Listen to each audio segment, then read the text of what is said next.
Every day, billions of us use the internet to watch videos, send messages, or search for answers. But have you ever wondered, how does the internet actually work? Today, let's break it down step by step in the simplest way possible. The internet isn't a single place or machine. It's a global network of computers connected to each other. Think of it like a massive spider web. Your device is just one point on that web, linked to millions of others. When you send a photo, video, or message, it doesn't travel all at once. Instead, it's broken into tiny chunks called data packets.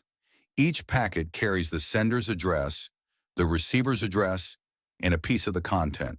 These packets travel across the world using routers, special devices that decide the fastest path for each packet.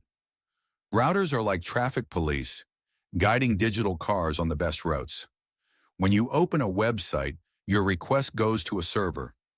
A server is just a powerful computer that stores the website's data.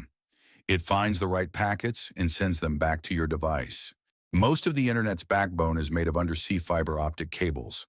These are glass cables under oceans, carrying light signals at nearly the speed of light.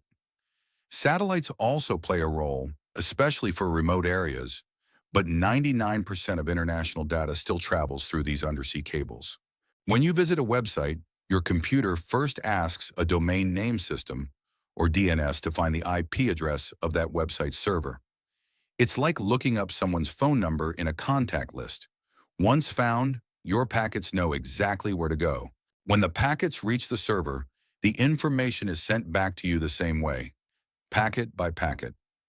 Your computer then reassembles them in the right order so you see a complete video, message, or web page, without ever realizing all the complex steps happening in the background.